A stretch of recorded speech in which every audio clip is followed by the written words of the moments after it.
যাদের হৃদয়ে আছে আল্লাহর ভয়, তারা কভু পথ ভুলে যায় না। আল্লাহর প্রেম ছাড়াই দুনিয়ায় কারো কাছে কোনো কিছু চাই না। জন্য আমি বলি, অন্তত পক্ষে ইন্টারমিডিয়েট পাস করার আগ পর্যন্ত আপনাদের ছেলে মেয়েদের হাতে আপনারা ফোন দিবেন না, নইলে এরা ধ্বংসের দিকে চলে যাবে। বাসায় তো ওয়াইফাই লাগিয়ে রেখেছেন আর হাতের মধ্যে ফোন দিয়ে দিয়েছেন, যা মন চায় তাই করছে। এদেরকে এই ধ্বংসস্তূপ থেকে বাঁচানোর জন্য as a father, as a mother, বাবা মা হিসাবে আপনাদেরকে দায়িত্বশীল ভূমিকা পালন করতে হবে। তথ্য প্রযুক্তির কারণে আমি প্রথম যে পয়েন্টটি আনলাম, যে তথ্য প্রযুক্তির কারণে গোটা পৃথিবী এখন যোগাযোগ, খবরাখবর, যাতায়াত সবকিছু এখন সহজ হয়ে গিয়েছে। তথ্য প্রযুক্তিকে আমরা ভালো কাজে ব্যবহার করব, এটা নেয়ামত। তথ্য প্রযুক্তি হচ্ছে এই দুনিয়ার সবচেয়ে বড় নেয়ামত, এটাকে কাজে লাগাতে হবে। এমনকি দাওয়াতি কাজে তথ্য প্রযুক্তিকে আরো বেশি কাজে লাগাতে হবে। কারণ সূরাতুর রহমানে আল্লাহ একটি প্রশ্ন বারবার করেছেন, ফাবি আইয়ি আলা'i রাব্বিকুমা তুকাযযিবান। কোরআন ১৫০০ বছর আগে নাজিল হলেও কোরআন ব্যাখ্যা হবে প্রত্যেকটি যুগের চাহিদার আলোকে। আল্লাহ প্রশ্ন করবেন, আল্লাহ প্রশ্ন করছেন, তুমি আমার কোন নিয়ামতকে অস্বীকার করতে পারবে? এই ইন্টারনেটের অবদান, তথ্য প্রযুক্তির অবদান। যদিও এই তথ্য প্রযুক্তি মানুষ আবিষ্কার করেছে, কিন্তু মানুষের মাথায় আবিষ্কার করার জন্য জ্ঞান দিয়েছেন কি? আর সেই জ্ঞানের পরিমাণ কেমন? আল্লাহ তাআলা বলছেন, ওয়ামা উতীতুম মিনাল ইলমি ইল্লা কলিলা। আল্লাহ তাআলা বলছেন, তোমাদেরকে খুব সামান্য জ্ঞান দেওয়া হয়েছে। এই তুচ্ছ সামান্য জ্ঞান মানুষ পেয়ে, যদি আল্লাহর দেওয়া এই জ্ঞান দিয়ে মানুষ এত কিছু আবিষ্কার করেছে, এই নিয়ামতকে এখন দিন প্রচারের কাজেও লাগাতে হবে, কারণ এটা নিয়ামত। এই তথ্য প্রযুক্তি আমাদেরকে এখন ধ্বংস করছে। তথ্য প্রযুক্তি কিভাবে আমাদেরকে ধ্বংস করছে? তথ্য প্রযুক্তির যেমন অনেক পজিটিভ সাইড আছে, অনেক নেগেটিভ সাইডও আছে। এই ফোন আপনার হাতে থাকলে, এটাও তথ্য প্রযুক্তির একটা উপাদান, এটা একটা এলিমেন্টস না, এটাও একটা উপাদান। এটা দিয়ে আপনি চাইলে ভালো কাজ করতে পারবেন, খারাপ কাজও করতে পারবেন। এই যে আমার সামনে এতগুলো ক্যামেরা, এই একই ক্যামেরা দিয়ে দেখা যাচ্ছে সিনেমার শুটিং হয়, এই একই ক্যামেরা দিয়ে নাটকের শুটিং হয়, একই ক্যামেরা দিয়ে আবার ওয়াজ মাহফিলেরও রেকর্ডিং হয়। এখন যে ক্যামেরা দিয়ে সিনেমা নাটকের শুটিং হয়, এটা ক্যামেরার দোষ না ক্যামেরাওয়ালার দোষ? তাহলে কি বুঝলেন? এই প্রযুক্তির উপাদান, এটাকে ভালো কাজে নেওয়া যাচ্ছে, খারাপ কাজেও নেওয়া যাচ্ছে। ক্যামেরার দোষ না, এটাকে যে পরিচালনা করে সেই ব্যক্তি চাইলে এটাকে খারাপ দিকে নিতে পারবে, ভালো দিকেও নিতে পারবে। প্রযুক্তির এই উপাদান ফোন, এটাকেও আপনি ভালো কাজে ব্যবহার করতে পারবেন, খারাপ কাজে ব্যবহার করতে পারবেন। ইউটিউবে ঢুকে সারাদিন আপনি কোরআনের তেলাওয়াত, তাফসীর, ইসলামী সঙ্গীত, গজল শুনতে পারবেন। চাইলে সারাদিন হিন্দি গান, অশ্লীল গান, ডিজে ঝাঁকানাকা গানও শুনতে পারবেন। এটা ফোনের দোষ না, ফোনের ব্যবহারকারী যে আছে সে এটাকে যেদিকে চাইবে ওই দিকে নিয়ে যেতে পারবে। তাহলে আমরা তথ্য প্রযুক্তির পজিটিভ সাইডগুলোকে গ্রহণ করব, আর নেগেটিভ সাইডগুলো কি করব? বর্জন করব। এখন মোবাইল একটা হাতে পাইয়া অনেক যুবকরা আজ পর্নোগ্রাফিতে আসক্ত হয়ে পড়েছে। অনেক যুবকরা আজ এই মারাত্মক রোগে আক্রান্ত, পর্নোগ্রাফিতে আক্রান্ত হয়ে সে তার যৌবনের শক্তি সামর্থ্যকে একেবারে নিঃশেষ করে দিচ্ছে। তার যৌবন ক্ষয় হয়ে যাচ্ছে, লয় হয়ে যাচ্ছে, তার কোনো খবরও নেই। তথ্য প্রযুক্তির এই নেগেটিভ সাইডগুলোকে গ্রহণ করে এখন বর্তমান যুব সমাজ ধ্বংস হয়ে যাচ্ছে। যুব সমাজকে এই ধ্বংস থেকে বাঁচাবার জন্য আমি আর 6টা টিপস দিয়ে ওয়াজ শেষ করব। কয়টা? তথ্য প্রযুক্তির এই ভয়াবহতা থেকে আমার যুব সমাজ, মায়েরা, বোনেরা সহ সবাই আমরা বাঁচতে পারবো মাত্র 6টি কাজ করলে। কয়টা কাজ? আরেকটু জোরে বলেন, কয়টা? বাপ খাইছেন না দীক্ষা কিতাব মাত বড়ই তো নাইনি। আমি খাইল রাইত খাইছিলাম, এখনো তো কিচ্ছু খাইছি না। আমার সময় সিঙ্গারা গোটা মারি দিছি আর কি, গাড়ি পুড়িয়া। এখনো তো এনার্জি আছে। আপনারা তো মনে হয় বিয়ানেও খাইছেন না কিতা? এরা মনে হয় কোনটাও বুঝেন না। এর লাগি আহা করিয়া স্যার না বুঝতে নাই, বুঝা বুঝা চুপচাপ হনো। এরা আমরার মানুষ, গরুর মানুষ, ঠিক না নেই? এরার কাছে ইলা হওয়া লাগে।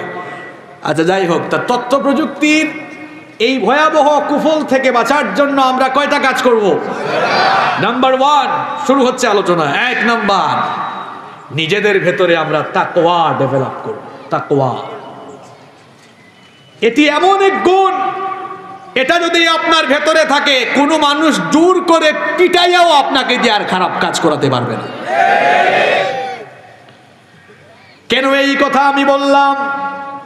তাকওয়া নামক এই গুণাবলী যদি কারো মধ্যে বিদ্যমান থাকে, তাকে দিয়ে আপনি খারাপ কাজ করাতে পারবেন না। ছোট্ট একটি ঘটনা আমার মনে পড়ে গেল। সুনানে বাইহাকির ভেতরে এই হাদিস বর্ণিত হয়েছে। আব্দুল্লাহ ইবনে ওমর রাদিয়াল্লাহু আনহু তিনি তার সঙ্গী সাথীদেরকে নিয়ে একবার এক সফরে বের হলেন। দুপুরের খাবারের সময় যখন হয়ে গেল, তিনি তার সঙ্গী সাথীদেরকে খাবার গ্রহণের জন্য দস্তরখানা বিছালেন। খাবার গ্রহণের জন্য দস্তরখানা বিছানোর আদেশ দিলেন। খাবার গ্রহণের জন্য দস্তরখানা বিছিয়ে তারা যখন খাবার খেতে বসবেন, ঠিক সেই সময়ে আব্দুল্লাহ ইবনে ওমর রাদিয়াল্লাহু আনহু লক্ষ্য করলেন তাদের পাশ দিয়ে একজন রাখাল চলে যাচ্ছে। তাদের পাশ দিয়ে একজন রাখাল অতিক্রম করছে। এটা দেখে আব্দুল্লাহ ইবনে ওমর রাদিয়াল্লাহু আনহু তাকে বললেন, ও আমাদের ভাই রাখাল, দুপুরের খাবারের সময় হয়েছে, সেজন্য খাবারের জন্য আমরা দস্তরখানা বিছিয়েছি, তুমিও আসো, এসে আমাদের সঙ্গে খাবার গ্রহণ করো। ওই রাখাল তখন বলল, ও মুসাফির, তোমাকে আমি চিনি না, না চেনার পরেও তুমি যে আমাকে দুপুরের খাবার গ্রহণের জন্য ইনভাইট করেছো, সেজন্য আমি তোমাকে ধন্যবাদ জানাচ্ছি, তোমার প্রতি কৃতজ্ঞতা জানাচ্ছি, কিন্তু তোমাদের সঙ্গে আমি খাবার খেতে পারবো না। আব্দুল্লাহ ইবনে ওমর রাদিয়াল্লাহু আনহু তাকে জিজ্ঞেস করলেন, কি কারণে তুমি আমাদের সঙ্গে খেতে পারবে না? রাখাল তখন বলল, আমি তো রোজাদার, রোজা রেখেছি, এই কারণে তোমাদের সঙ্গে দুপুরের খাবার খেতে পারবো না। আব্দুল্লাহ ইবনে ওমর রাদিয়াল্লাহু আনহু তাকে বললেন, যেহেতু এখন রমজানের মাস নয়, নিশ্চয়ই তুমি নফল রোজা রেখেছো, মরুভূমির এই রুক্ষ আবহাওয়ায় বিশাল ছাগল আর মেষপাল নিয়ে এসেছো, এই রুক্ষ আবহাওয়া, প্রচন্ড তাপমাত্রা, প্রচন্ড গরম পড়েছে, নফল রোজা ভাঙতে পারো, কোনো অসুবিধা নাই। আর তুমি রাখাল মানুষ, সব সময় ভালো খাবার দাবারও মনে হয় পাও না, আমাদের সঙ্গে ভালো ভালো আইটেমের খাবার আছে, এসো আমাদের সঙ্গে খেতে বসো। রাখাল তখন বলল, ও পথিক, তোমার কথায় তো আমি নফল রোজা হলেও ভাঙতে পারবো না, কারণ আমি তো ওই 0 দিনের জন্য আমল করে যাচ্ছি, যেদিন আমল ছাড়া কোনো কিছু কাজে লাগবে না। আব্দুল্লাহ ইবনে ওমর রাদিয়াল্লাহু আনহু তার পরহেজগারিতা দেখে কিছুটা অবাক হলেন এবং তাকে এমনি এমনি ছাড়তে চাইলেন না। চিন্তা করলেন, তোমার তাকওয়ার লেভেলটা একটু জাস্টিফাই করা দরকার, তাকওয়ার লেভেল কেমন এটা টেস্ট করা দরকার। তাকে বললেন, শোনো, তোমার পাশে যে, তোমার সাথে যে পশুর পাল, এই যে ছাগল মেষপাল আছে, এগুলোর মালিক কি তুমি? সে বলল, না, আমি একজনের গোলাম, আমি তার এই ছাগল মেষপাল নিয়ে এই মরুভূমিতে এসেছি। আব্দুল্লাহ ইবনে ওমর রাদিয়াল্লাহু আনহু তখন বললেন, ঠিক আছে, তুমি এক কাজ করো, এখান থেকে একটি ছাগল বা মেষ আমার কাছে বিক্রি করে দাও, নগদ দিরহাম, নগদ টাকা তোমাকে দিব। তুমি যেহেতু রোজা রেখেছ, আমাদের সঙ্গে খেতে পারলে না, সেই জন্য ছাগলটা জবাই করে, মেষটা জবাই করে কিছু মাংসও তোমাকে হাদিয়া দিব, যেটা তুমি ইফতারে খেতে পারো। তুমি আমার কাছে একটা বিক্রি করো। সে বলল, না, আমি আপনার কাছে বিক্রি করতে পারবো না, কারণ কিছুক্ষণ আগে আমি আপনাকে বলেছি এগুলোর মালিক আমি নই, সুতরাং কি করে আমি আপনার কাছে বিক্রি করব? তখন আব্দুল্লাহ ইবনে ওমর রাদিয়াল্লাহু আনহু তাকে বললেন, দেখো, তুমি যদি আমার কাছে বিক্রি করো, তোমার মালিক কিন্তু টের পাবে না, কারণ মরুভূমিতে বিশাল পশুর পাল নিয়ে আসলে বাঘের আক্রমণ হয়, এটা সবাই জানে। সুতরাং তুমি মিথ্যা বলে তোমার মালিককে যে কোনো কায়দায় বুঝ দিতে পারবা, আমার কাছে বিক্রি করলে নগদ কিছু টাকা পাবা, পাশাপাশি ইফতারের জন্য কিছু মাংস হাদিয়া পাবা। এই কথা শুনে রাখাল তখন বলল, ও মুসাফির, শোনো, আমি হয়তো মিথ্যা বলে ধোঁকাবাজি করে আমার মালিককে আমি বুঝ দিতে পারবো, তার সঙ্গে প্রতারণা করতে পারবো, কিন্তু আইন আল্লাহ, আমার আল্লাহ কোথায়? আমার মালিকের মালিক, আমার মালিক তোমার মালিক, বিশ্বজাহানের প্রতিপালক, ওই আল্লাহকে ধোঁকা দেওয়া কারো দ্বারা সম্ভব নয়। এর নাম তাকওয়া। যদি কারো অন্তরে প্রকৃতভাবে আল্লাহর ভয় থাকে, আপনি তাকে লোভ লালসা দেখায়া কিংবা প্রতারণার ফাঁদে পেলেও তাকে দিয়ে খারাপ কাজ করাতে পারবেন না। হাতের মধ্যে ফোন একটা আছে বলেই ইউটিউবে গিয়ে তাকওয়াবান কোনো ব্যক্তি কখনো খারাপ ভিডিও দেখতে পারে না, কখনো সে অশ্লীল কোনো গান শুনতে পারে না, তথ্য প্রযুক্তির অপব্যবহার করে নিজের নফসকে সে কলুষিত করতে পারে না। কারণ আল্লাহর ভয় যদি কারো অন্তরে থাকে, সে ভালো করেই জানে আমি হয়তো বন্ধ রুমে মা বাবাকে ফাঁকি নিয়ে একা একা ভিডিও দেখছি, একা একা পর্নোগ্রাফি দেখছি, কিন্তু আমার যুবক ভাইয়েরা তোমাদেরকে আমি প্রশ্ন করছি, তোমরা বলো হয়তো ইন্টারনেট আর ওয়াইফাই পেয়ে ফোনের সঙ্গে সেটা কানেকশন করে তোমার মা বাবা অন্য রুমে ঘুমায়, তুমি একা রুমে দরজা বন্ধ করে সেগুলো দেখছো। বলো তো কেউ যদি নাও দেখে, একজন তো ঠিকই দেখেন, তিনি কি? এই একটা ভয় আপনাকে সমস্ত পাপ থেকে বাঁচিয়ে ফেলবে। কার ভয়? কার ভয়? এই জন্য আজকে শুরু করলাম না এভাবে, যাদের হৃদয়ে আছে আল্লাহর ভয় তারা কবু পথ ভুলে যায় না, আল্লাহর প্রেম ছাড়াই দুনিয়ায় কারো কাছে কোনো কিছু চায় না, কারো কাছে কোনো কিছু চায় না। আল্লাহর ভয় যার হলজার ভিতরে আছে, এ কোনোদিন খারাপ কাজ করতে পারে। আমার যুবক ভাই হল, তরুণ ভাই হল, এই তথ্য প্রযুক্তির ভয়াবহ কুফলতা কি বাঁচতে পারবা যদি খালি ভিতরে আল্লাহর ভয়টা হারানি যায়। ঘটনা তো আরেকটা আমার মনে হয়ে গেছে, কইতাম নি এই ঘটনা, আপনারা হলে জানেন, জাস্ট বুঝাইবার লাগে কইলাম। ও যে ওমর রাদিয়াল্লাহু আনহুর ওই ঘটনা, ওমর রাদিয়াল্লাহু আনহু রাইত ঘুমাইতা না, রাইত বারোইয়ার জনগণের খাজ খারবার দেখতা, আর অঙ্কুর কিছু খারবারই হল আছে জনগণের কাম ঘরাত নাই, তারা দিনের কাম রাইত খরাত থাকে, ঠিক নি? রাত্রে তাই বারোইতা, সে কোন হালতে আসুন দেখার লাগে। একদিন দেখলা যে শেষ রাইতে এক বাড়ির মাঝে লাইট জ্বলে, মা তো তুরা শুনা যা, বুঝবার লাগে একটু আগুইয়া বেড়ার লগে ওয়ালের লগে খান লাগাইলা। স্বাভাবিক অবস্থায় কেউর বাড়ি দিলা খান পাতা জায়েজ নাই, তবে দায়িত্বশীল ব্যক্তির লাগে এটা জায়েজ আছে। খান ফাইতা দাইন শুনলা এক মা তার ফুরি রেখর মাইক উঠ সকাল উটনির দুধ আমি দহন করি আনছি, ফানি মিশা কম তো পাইছি, ফানি মিশা বেশি উঠিব, বেশি বেচবো, লাভও বেশি করবো।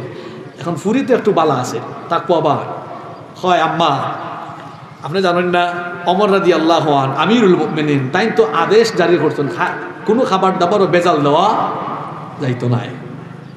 তো মায় কইলা বেকুব ফুরি আমার, ওমর রাদিয়াল্লাহু আনহু ই আদেশ দে, তাই এখন বাড়িত ঘুমাইরা, ইতা আমরা আর মা ফুরির খারবার তাই দেখরা নিয়ঙ্ক। ওমর রাদিয়াল্লাহু আনহু সব শুনরা না, দেখুন ফুরিয়ে জবাব দিল যে আম্মা ওমর রাদিয়াল্লাহু আনহু তাই যদি নাও দেখুন, ওমরের রব তোমার আমার রব, গোটা পৃথিবীর গোটা বিশ্বজাহানের রব আল্লাহ কি তা ঘুমাইতেছেন, লা তাখুদুহু সিনাতু ওয়ালা নাওম, তন্দ্রা বা ঘুম তাকে কখনো আচ্ছন্ন করতে পারে না। আমার আল্লাহর ঘুম আসেনি, ঘুমের মালিকও তোকে, এটার নাম কি? তাকওয়া, এটার নাম। একটা জিনিস যদি আপনার ভিতরে ঢুকাইতে পারেন, সব পাপ, খালি তথ্য প্রযুক্তির ভয়াবহ কুফলতা কি নাই, সমস্ত পাপটাকে আপনি বাচ্চা রাখতে পারবেন।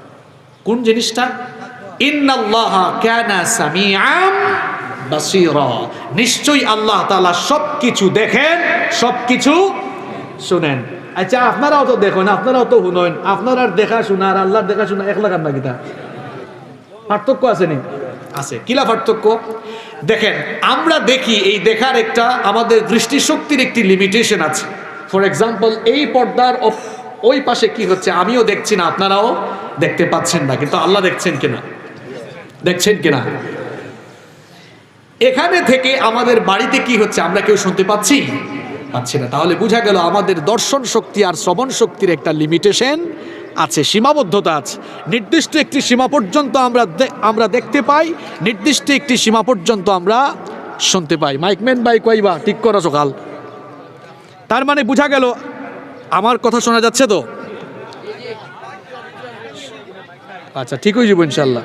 একটু জিকির করেন, লা ইলাহা ইল্লাল্লাহ, লা ইলাহা ইল্লাল্লাহ, লা ইলাহা ইল্লাল্লাহ।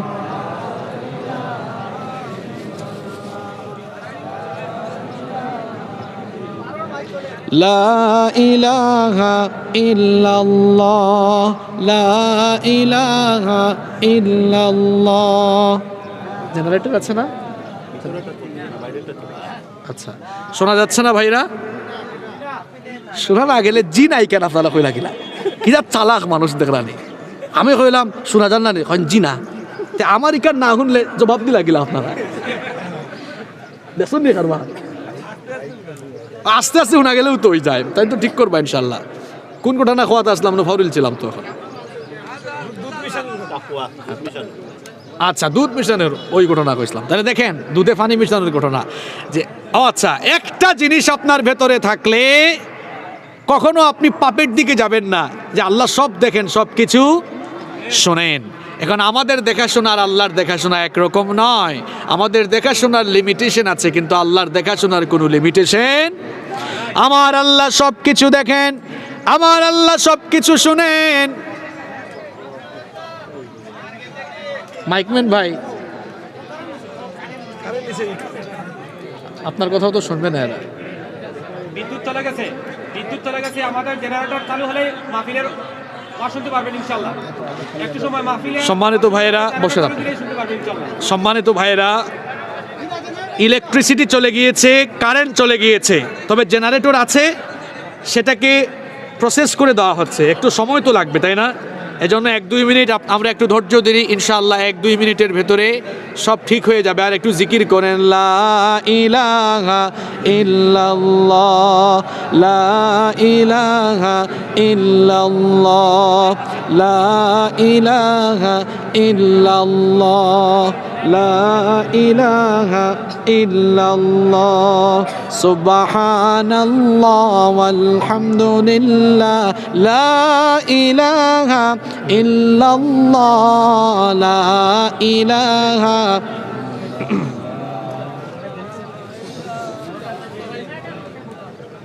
বেশি লেট হচ্ছে? লা ইলাহা ইল্লাল্লাহ মুহাম্মাদুর রাসূলুল্লাহ সাল্লাল্লাহু আলাইহি ওয়াসাল্লাম। আমরা সময় একটু টাইম একটু সেভ করি। আমার মনে হয় আপনারা চুপচাপ থাকলে সবার কানে আওয়াজ পৌঁছাবে ইনশাআল্লাহ। আমি বলছিলাম, এই একটা ফিলিংস যদি আপনার হৃদয়ে জাগ্রত থাকে যে আমার আল্লাহ সব দেখেন, সব শোনেন, আমি তাকে ফাঁকি দিতে পারবো না, এই একটা ফিলিংস যদি আপনার হৃদয়ে অন্তঃকরণে জাগ্রত থাকে, তাহলে কখনোই এই তথ্য প্রযুক্তির কুফল কিংবা তথ্য প্রযুক্তির ভয়াবহতা আপনাকে আক্রান্ত করা দূরের কথা, কোনো পাপ আপনাকে আক্রান্ত করতে পারবে না।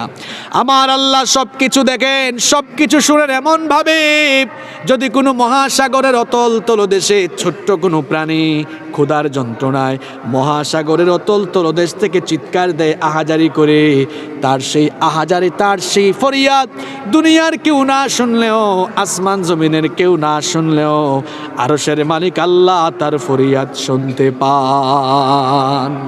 আল্লাহ শোনেন কিনা বলেন তো?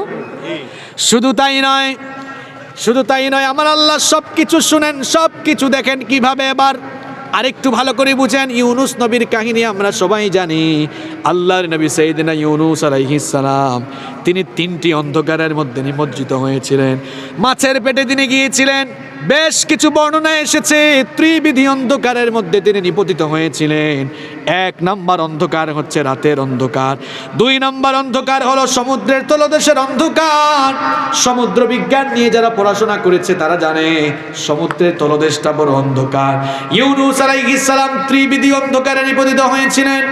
1 নম্বর অন্ধকার হলো সাগরের তল, 1 নম্বর অন্ধকার হলো রাতের অন্ধকার, 2 নম্বর অন্ধকার হলো সাগরের তলদেশের অন্ধকার, 3 নম্বর অন্ধকার হলো মাছের পেটের ভেতরের অন্ধকার।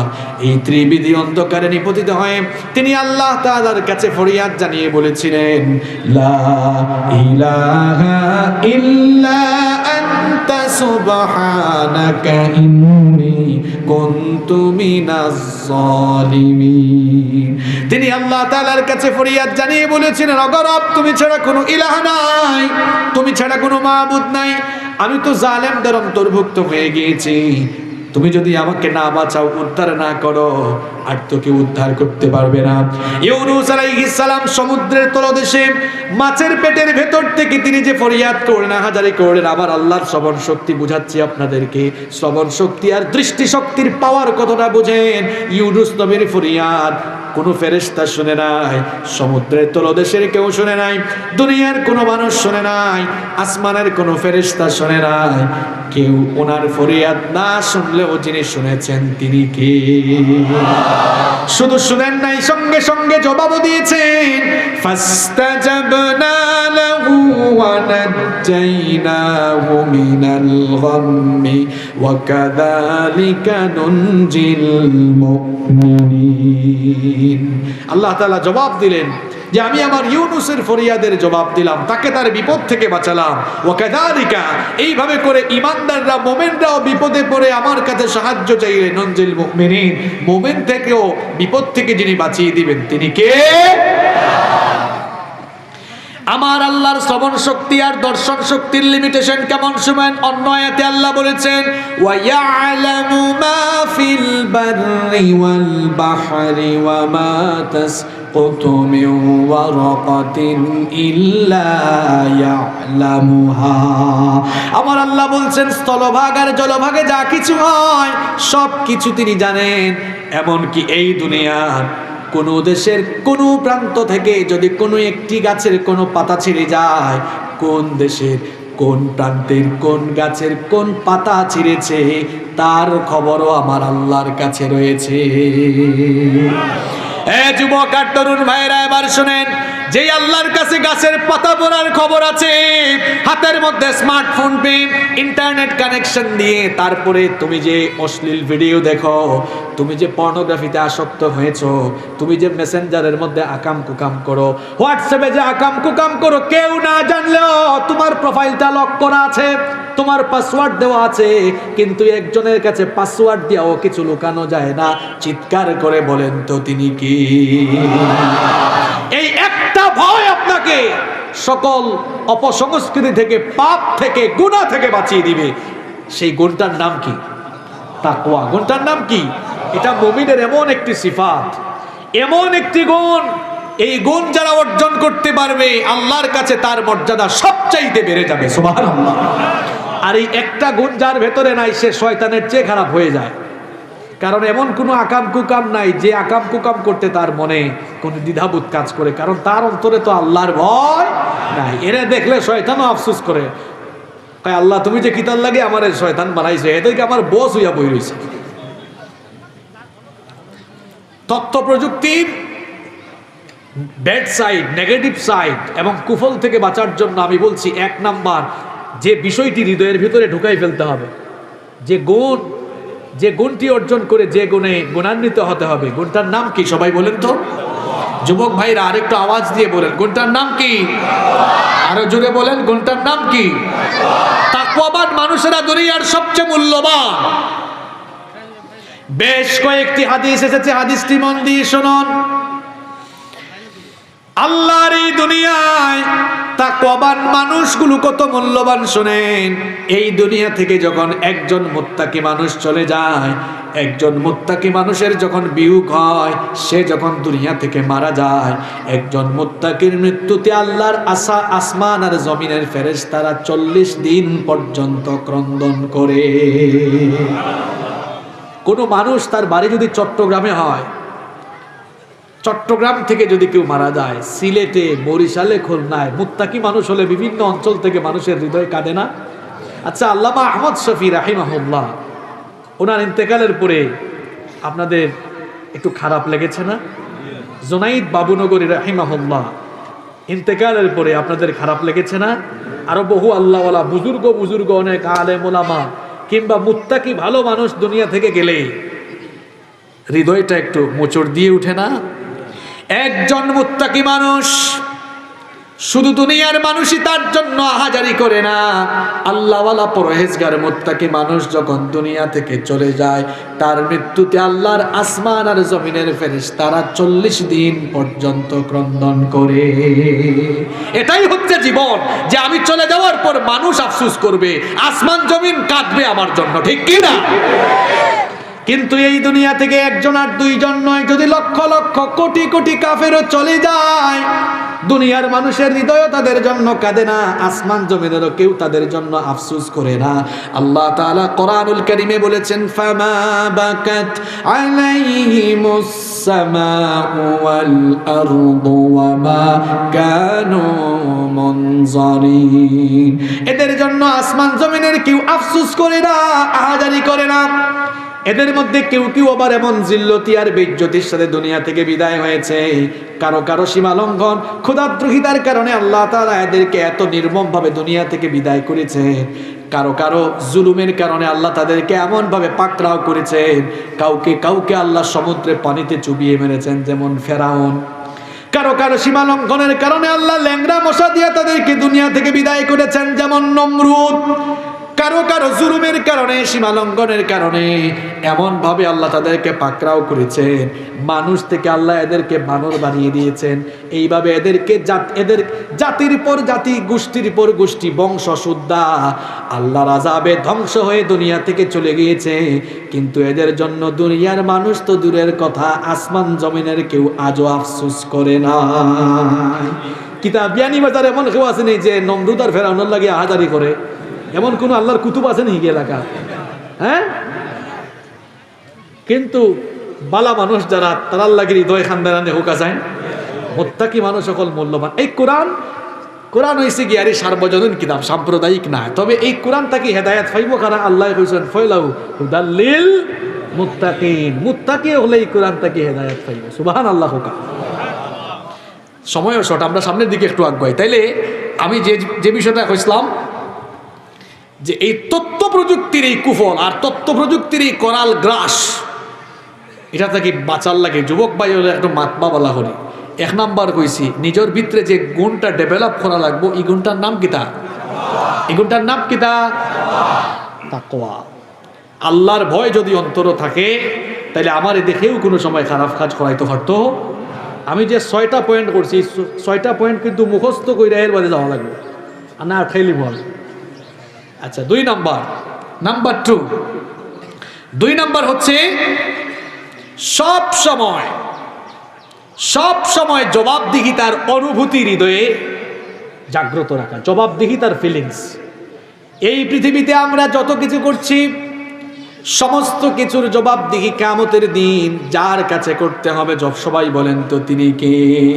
ফামাইয়ামাল مثقال ذرة خيرا يره ومن يعمل مثقال ذرة شرا يره। অনুপরিমাণ খারাপ কাজ করলে তার প্রতিফল আপনাকে দেওয়া হবে, একেবারে অনুপরিমাণ, সরিষা পরিমাণ ভালো কাজ করলেও তার সুফল আপনাকে দেওয়া হবে। তাহলে ওই আল্লাহর কাছে সব জিনিসের জবাবদিহি করা লাগবে। এই ফিলিংসটা যদি কোনো মানুষের হৃদয়ে থাকে, অন্তরে থাকে, সে কখনো তথ্য প্রযুক্তির অপব্যবহার করে নিজের নফসকে কলুষিত করে নিজেকে জাহান্নামমুখী বানাবে না, কখনোই নিজেকে জাহান্নামমুখী বানাবে না। কারণ একজনের কাছে তো জবাব দেওয়া লাগবে। জবাবদিহিতার অনুভূতি থাকলে মানুষের জীবনের চলাচল, তার জীবনযাপনটা অন্যরকম হয়ে যায়, অন্যরকম হয়ে যায় একেবারে। ওই যে ঘটনা ওমর রাদিয়াল্লাহু আনহুর ঘটনা, ওমর ইবনুল খাত্তাব রাদিয়াল্লাহু আনহু অর্ধ পৃথিবী যিনি শাসন করেছেন, তার শাসনামলে তিনি একদিন ঘরের ভেতরে মোমবাতি জ্বালিয়ে কাজ করছেন। জবাবদিহিতার অনুভূতি থাকলে মানুষ কিরকম দায়িত্বশীল আচরণ করে দেখেন। জবাবদিহিতার অনুভূতি মানুষকে কোন পর্যায়ে নিয়ে যায়। ওমর রাদিয়াল্লাহু আনহু মোমবাতির আলো জ্বালিয়ে ঘরের মধ্যে কাজ করছেন। এমন সময়ে তার কিছু রিলেটিভ তার কিছু আত্মীয় স্বজন দেখা করার জন্য দরজায় এসে নক করলেন, অনুমতি চাইলেন। ওমর রাদিয়াল্লাহু আনহু তাদেরকে দরজায় আটকে দিলেন। দরজায় আটকে দিয়ে বললেন, এখানেই দাঁড়াও, একটু অপেক্ষা করো। এরপরে ওমর রাদিয়াল্লাহু আনহু তার সামনে থাকা মোমবাতির আগুন ফু দিয়ে নিভিয়ে দিলেন। নতুন আর একটি মোমবাতিতে আগুন ধরালেন। নতুন আর একটি মোমবাতিতে আগুন ধরানোর পরে বললেন, এবার তোমরা ভেতরে আসো। এরা ভেতরে ঢুকেই কৌতূহল চেপে রাখতে না পেরে জিজ্ঞেস করলো, আমিরুল মুমিনিন, বুঝলাম না ব্যাপারটা, আপনার সামনেই তো একটি মোমবাতিতে আগুন ধরানো ছিল, সেই প্রজ্বলিত মোমবাতিতে ফু দিয়ে কেন সেটা নিভিয়ে দিয়ে নতুন আর একটি মোমবাতিতে আগুন ধরালেন? ওমর রাদিয়াল্লাহু আনহু তখন বললেন, তোমরা আসার আগ পর্যন্ত রাষ্ট্রের টাকায় জনগণের টাকায় কেনা মোমবাতির আলো জ্বালিয়ে রাষ্ট্রের কল্যাণে জনগণের কল্যাণে কাজ করছিলাম। দরজায় এসে তোমরা যখন অনুমতি চাইলে, আমি মনে মনে ভাবলাম হয়তো তোমরা আমার সঙ্গে ব্যক্তিগত কথা বলার জন্য এসেছো।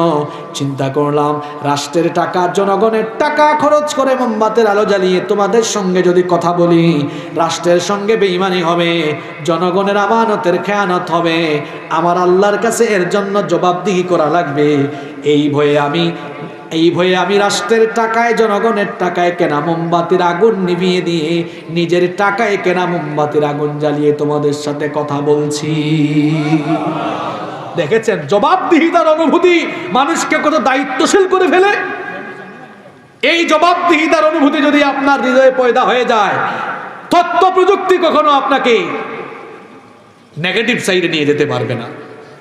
কারণ আপনি তো দুনিয়ায় থাকবেন না, একদিন আপনি দুনিয়া থেকে চলে যাবেন। দুনিয়া থেকে আমরা চলে যাওয়ার পর একজনের সামনে দাঁড়াবো, তিনি কে? ওই আল্লাহর সামনে সব বিষয়ের হিসাব দেওয়া লাগবে। জীবনের আগাগোড়া হিসাব যার কাছে দেওয়া লাগবে, জুড়ে বলেন তিনি কে? তো ওই আল্লাহর কাছে জবাব দেওয়া লাগবে। তিনি কারো কাছে জবাবদিহি করেন না, বরং তার কাছে সবাই জবাবদিহি করতে বাধ্য। তিনি মালিক ইয়াউমিদ্দিন, বিচার দিবসের মালিক।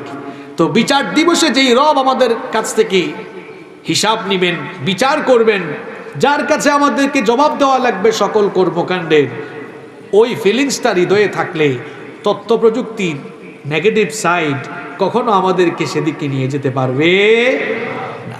কয়টা পয়েন্ট বললাম? আরে জোরে বলেন কয়টা? নাম্বার 3 নাম্বার, মৃত্যুর কথা সব সময় স্মরণ করবেন। কিসের কথা? যে কোনো সময় কিন্তু আপনি মরে যেতে পারেন। এখনই এই 5 সেকেন্ডের ভিতরে মারা যেতে পারেন। চোখের পলকে আমরা লাশ হয়ে যেতে পারি। চোখেরই পলকে তুমি হতে পারো লাশ, চিরতরে বন্ধ হবে তোমার নিঃশ্বাস। চোখেরই পলকে তুমি হতে পারো লাশ, চিরতরে বন্ধ হবে তোমার নিঃশ্বাস। হবে তোমার নাম মসজিদের মাইকে, বাড়িওয়ালা নাই রে বাড়ি নাই রে দুনিয়াতে, বাড়িওয়ালা নাই রে বাড়ি নাই রে দুনিয়াতে, বাড়িওয়ালা নাই রে বাড়ি নাই রে দুনিয়াতে, বাড়িওয়ালা নাই রে বাড়ি নাই রে দুনিয়াতে।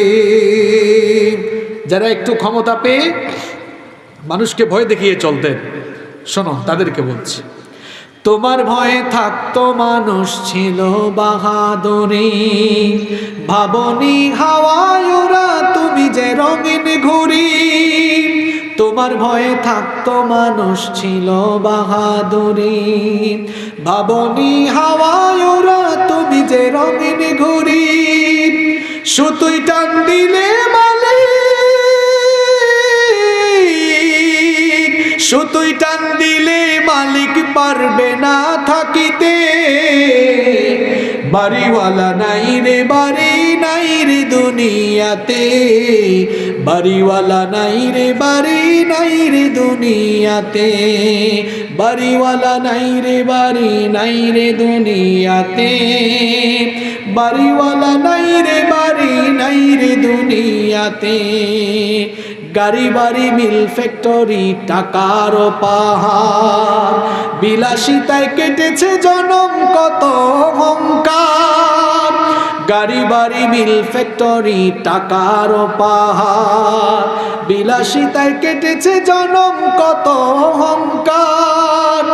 দামি কাপড় ছেড়ে হবে সাদা কাফন পরিতে, বাড়িওয়ালা নাই রে বাড়ি নাই রে দুনিয়াতে, বাড়িওয়ালা নাই রে বাড়ি নাই রে দুনিয়াতে, বাড়িওয়ালা নাই রে বাড়ি নাই রে দুনিয়াতে, বাড়িওয়ালা নাই রে বাড়ি নাই রে দুনিয়াতে। যাদের সাথে চলতে তুমি থাকতে দিবানিশি, জানা যায় শরীক হবে তোমার প্রতিবেশী।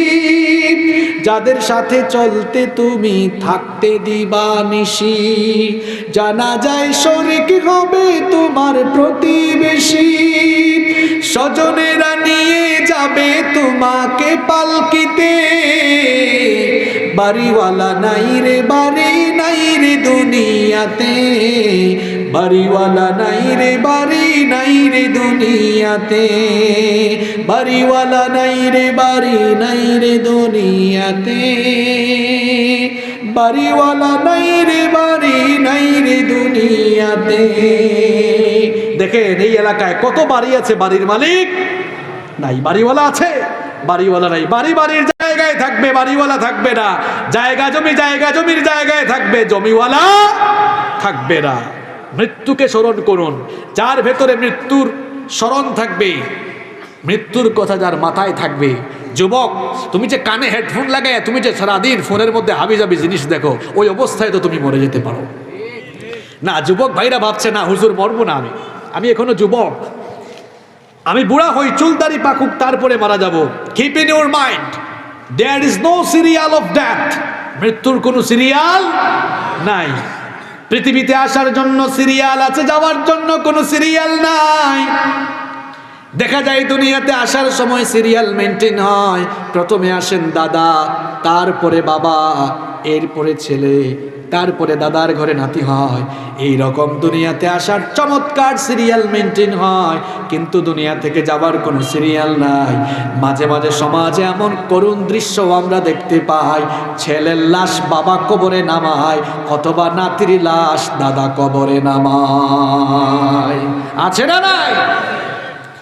আমার পরিচিত আমার এলাকায় আমার চেয়ে বয়সে অনেক ছোট তরুণরা মারা গিয়েছে, দুনিয়া থেকে তারা চলে গিয়েছে। এজন্য আপনি সিরিয়ালের অপেক্ষা করবেন না। যে কেউ আমরা যে কোনো সময় চলে যেতে পারি।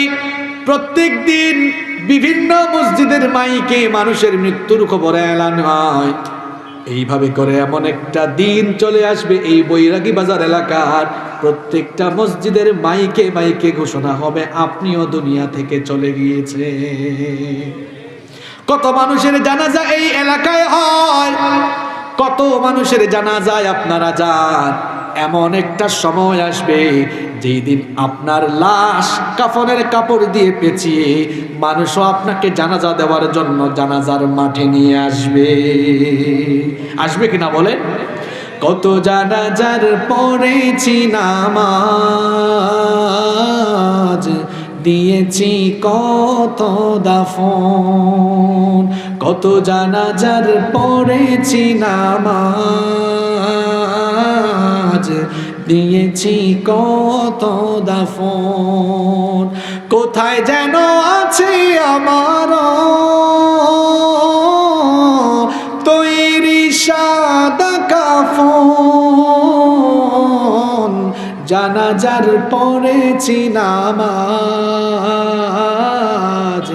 দিয়েছি কত দাফন। বাঁশের ঝাড় আপনার এলাকাতে আছে না? মাঝে মাঝে 8টার সময় বাঁশের ঝাড় দেখেন, একবার তা অন্তরের মাঝে এই জিনিসটা আয় না, হায় রে, না জানি কোন বাঁশের ঝাড়ের বাঁশ খাইটা আমার কবরের উপরে ছাউনি দেওয়া হয়। কোন বাতাসে কোথায় যেন দুলছে বাঁশের ঝাড়, কোন সে মাটি কোনখানে ডাকে রে বারবার। কোন বাতাসে কোথায় যেন দুলছে বাঁশির ঝড়, কোন সে মাটি কোনখানে ডাকে রে বারবার, কোথায় যেন বোর যাত্রী আছে রে চারজন। জানাজার খাটিয়া কয়জনে বহন করে? হয়তো আপনার জানাজার খাটিয়া বহনকারী 60 জন ফেন্ডেলের মৃত্যু আছে। কোথায় যেন বোর যাত্রী আছে রে চারজন, জানাজার পড়েছি নামাজ, দিয়েছি কত দাফন। মৃত্যুর কথা বেশি বেশি স্মরণ করুন। নবীজিকে একবার সাহাবীরা প্রশ্ন করেছিলেন, মান আখিয়াসুন নাস ওয়া আহজামুন নাস।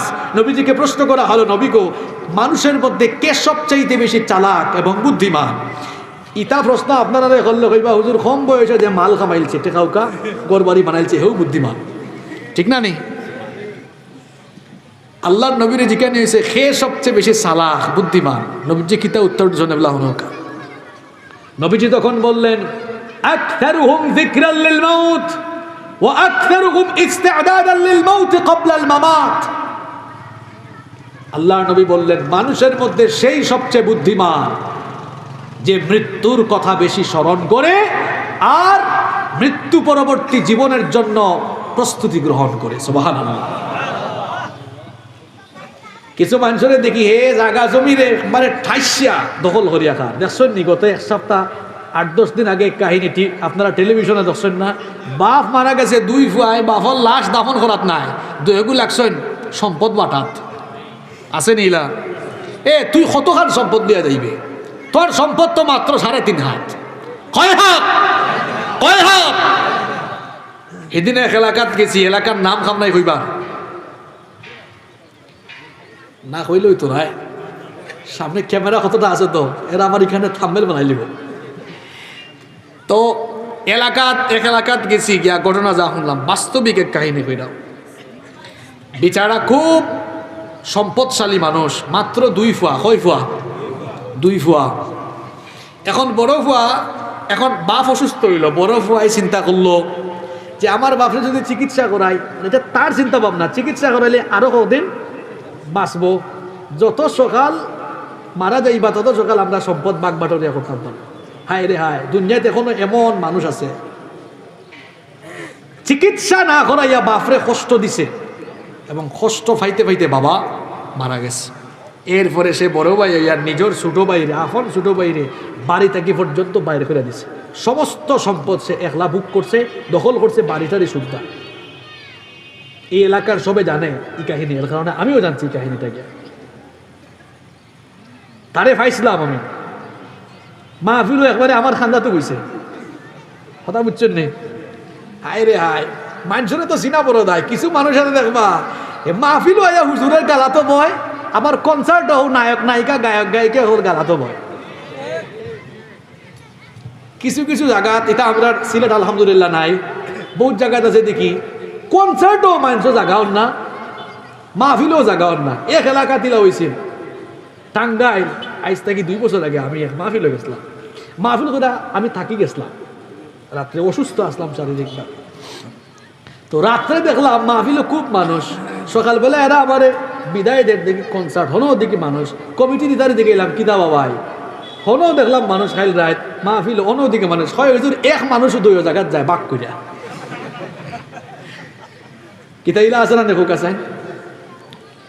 এগুলো হয়েছে মুনাফিকি স্বভাবের মানুষ, ওদিকেও থাকে ওদিকেও থাকে, ডবল ফেস পার্সোনালিটি, দ্বিমুখী স্বভাবের মানুষ যারা মুনাফিক হইল তারা। তো যে কথা খোয়াত আসলাম, এই যে জায়গা সম্পদের দখল করে রাখার খোয়াত জায়গা রে ভাই, মাত্র খয়াত জায়গা আমরা লাগে।